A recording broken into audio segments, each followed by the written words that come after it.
warahmatullahi wabarakatuh. Innal hamdalillah nahmaduhu wa nasta'inuhu wa nastaghfiruh. Asyhadu an la ilaha illallah wa asyhadu anna Muhammadan abduhu wa rasuluh. Syahadatan nahya biha wa namutu 'alaiha wa nalqallaha biha. Allahumma shalli wa sallim ala sayyidina Muhammad wa ala ali sayyidina Muhammad. Rabbi shrah li sadri wa yassir li amri wahlul 'uqdatam min lisani yafqahu qawli. Amma ba'du. Melanjutkan kajian surat Zalzalah. Bapak Ibu rahimakumullah. Surat Zalzalah yang artinya adalah goncangan yang sangat keras. Ini surat menjelaskan 3 hal, yaitu tentang tanda-tanda kiamat. Yang nomor 2 yaitu tentang hari kiamat.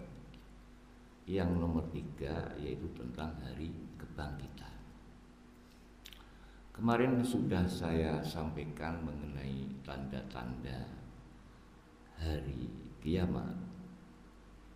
Kemudian sekarang sampai di ayat 4, yaitu ayat 5, ayat 6, kemudian ayat 7, ayat 8. Ini menjelaskan tentang hari kiamat dan hari kebangkitan. Tujuannya adalah agar kita hidup ini berhati-hati, waspada, untuk supaya meningkatkan kehidupan kita yang lebih baik. Baik itu secara materi atau baik secara ukhrawi.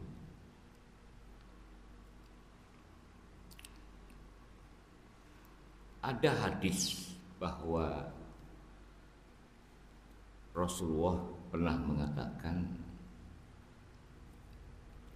annahu qala, sesungguhnya Rasulullah bersabda, ma min ahadin yamutu illa nadam.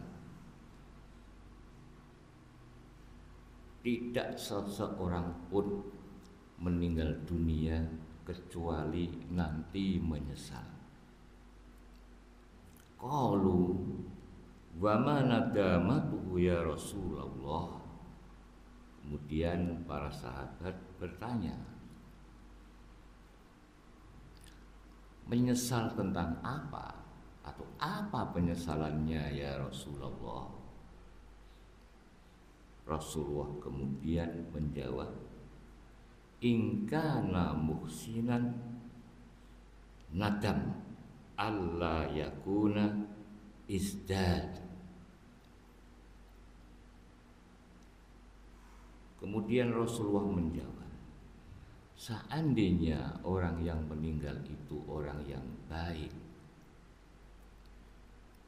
maka dia pun menyesal mengapa dulu tidak melakukan amal-amal yang baik, yang banyak atau yang besar. Wa in kana musian nadam, apabila mereka itu orang yang tidak baik, orang buruk, nadam, menyesal juga. Allah yakuna naza, mengapa dulu dia tidak menghindar dari hal yang buruk. Jadi kalau yang orang yang soleh juga menyesal, mengapa dulu tidak melakukan amal yang banyak. Kalau orang yang buruk juga menyesal, mengapa dulu kita tidak meninggalkan yang jelek. Bapak Ibu rahimakumullah. Jadi nanti pada hari yauma idzi yasdurun nasu astatan liyurau a'malahum. Yaitu pada hari di mana manusia bangkit dari kuburan, kemudian diperlihatkan amalnya, catatannya. Kita semua masing-masing melihat. Pada saat itu menyesal, mengapa dulu saya melakukan amal baik tidak yang besar-besar, atau bahkan sedikit saja saya mengesampingkan. Kan amal itu ada yang besar, ada yang kecil. Padahal amal besar atau amal kecil itu bisa menjadikan pahala yang besar pula. Misalnya orang menyingkirkan duri. Banyak orang itu menyepelekan. Misalnya di dalam sholat sunnahnya disepelekan. Misalnya di dalam sholat hal-hal yang baik disepelekan. Ini nanti menyesal meskipun dia orang baik. Mengapa dulu saya melihat duri di jalan enggak saya singkirkan? Bapak Ibu rahimakumullah. Dan bagi yang sudah menyingkirkan hal-hal kecil, dan bagi yang sudah menjalankan amal baik yang kecil, itu pun juga menyesal. Kenapa dulu saya hanya bisa berbuat baik yang kecil saja, tidak yang besar? Mungkin jawabannya beginilah, dulu saya kan tidak bisa mengerjakan amal-amal yang besar. Contoh lagi, mengapa dulu saya kok hanya masukkan uang untuk di kotak amal 2.000 saja kok enggak? Karena apa?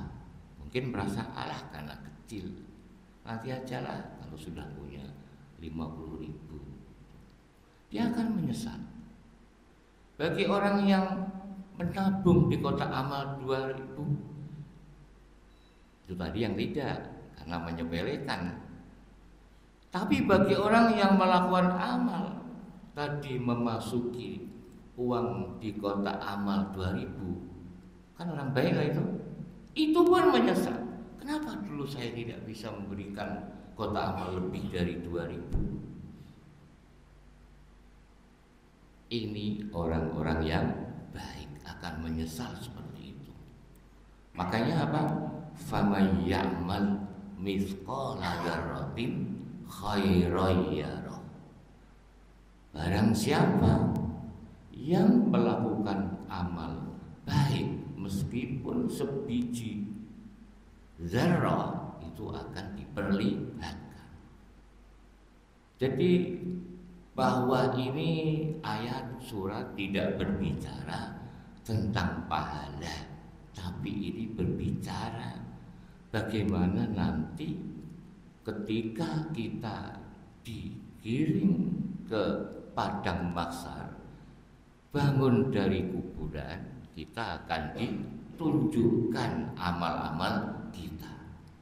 Maka orang yang baik itu akan menyesal, kenapa dulu saya atau kita meremehkan amal-amal baik yang kecil.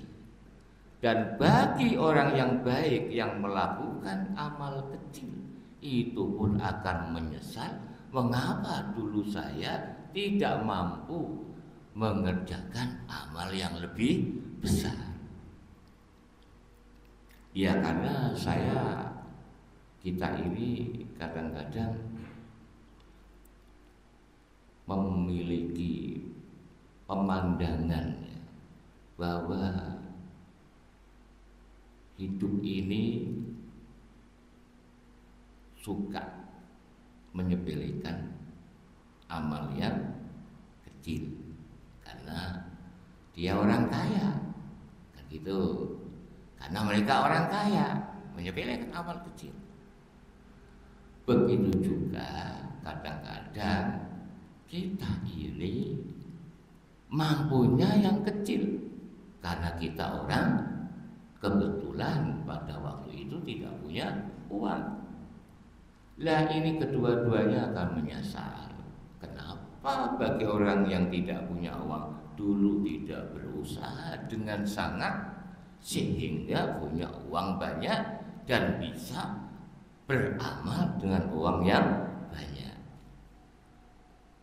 Orang yang kaya menyesal, kenapa dulu saya menunggu-nunggu, kalau sudah punya uang yang banyak baru kita beramal. Itulah faman ya'mal mithqala dzarratin khairan yarah wa man ya'mal mithqala dzarratin syarran yarah. Kemudian faman ya'mal mithqala dzarratin syarran yarah. Sebagian dari kita itu ada yang menyepelekan, maunya mengerjakan, maunya menghindar dari dosa-dosa yang besar. Kalau dosa yang kecil mereka meremehkan. Cuman iseng aja. Itu kan dosa kecil. Kan dosa kecil. Ini masuk dalam konteks ayat wa may ya'mal mithqala dzarratin syarran yarah. Barang siapa yang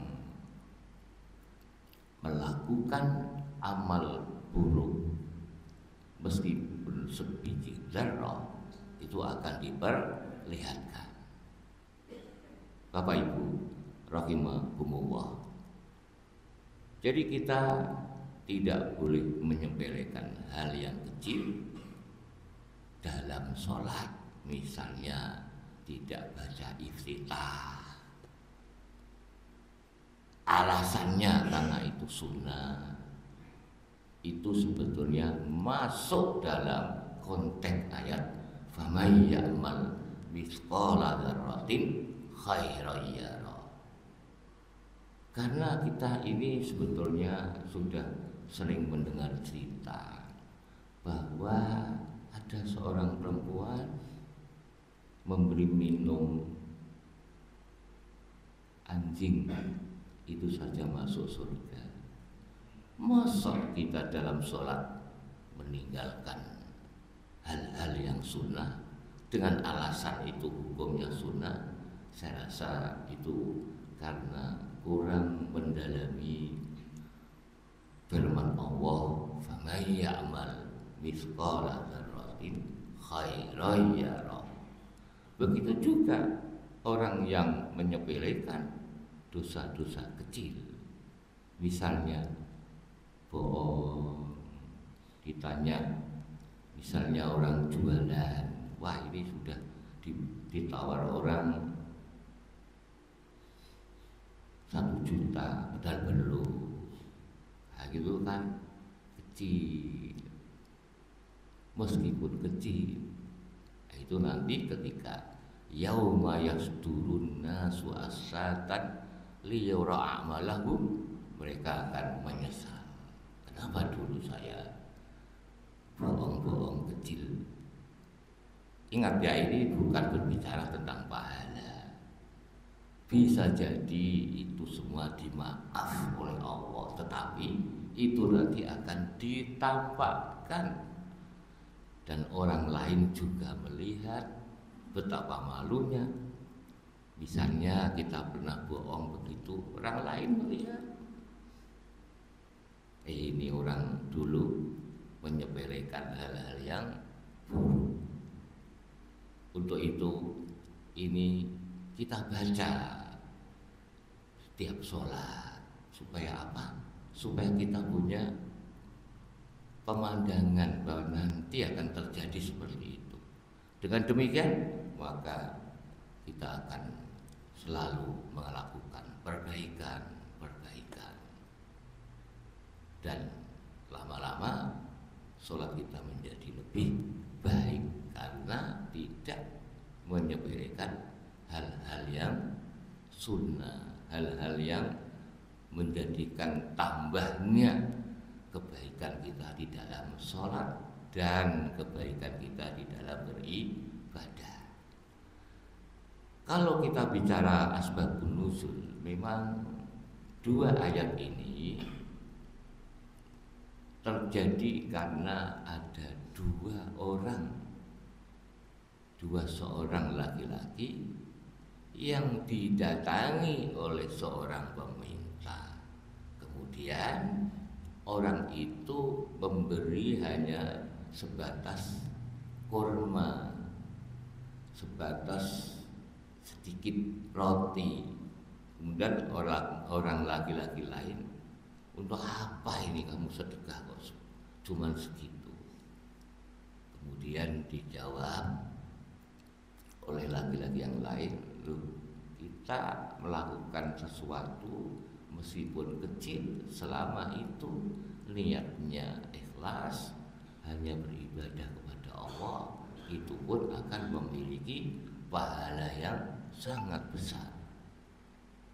Tetapi sebetulnya ayat ini turun meskipun konteksnya khusus dua laki-laki, tetapi ini peringatan bagi kita semua dan bagi orang-orang yang generasi yang akan datang, sehingga untuk ketika kita ini semua bangun dari kubur, kemudian tidak ada rasa penyesalan tidak ada rasa penyesalan di dalam hal-hal yang buruk.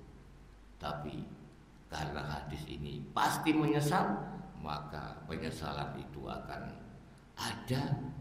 Kenapa kita dulu ketika masih hidup hanya melakukan amal-amal baik yang kecil? Mengapa tidak yang besar? Mengapa tidak mampu melakukan hal-hal yang besar? Contoh, orang kaya ini juga akan menyesal. Kadang-kadang kan begini, kan kalau orang banyak sedekah kan sudah seperti orang haji, misalnya gitu. Lah padahal mereka mampu haji, mampu umrah, tapi tidak melakukan. Alasannya sudah mereka ganti dengan umroh dan haji. Ini pun mereka akan menyesal. Mengapa dulu tidak mengerjakan umroh atau haji? Mungkin inilah kajian hari ini. Semoga ini bisa memberikan manfaat kepada kehidupan kita, menjadi motivasi kita lebih baik dan lebih baik. Aqulu qauli hadza astaghfirullahi wa lakum, innallaha wal ghafurur rahim. Wassalamualaikum warahmatullahi wabarakatuh.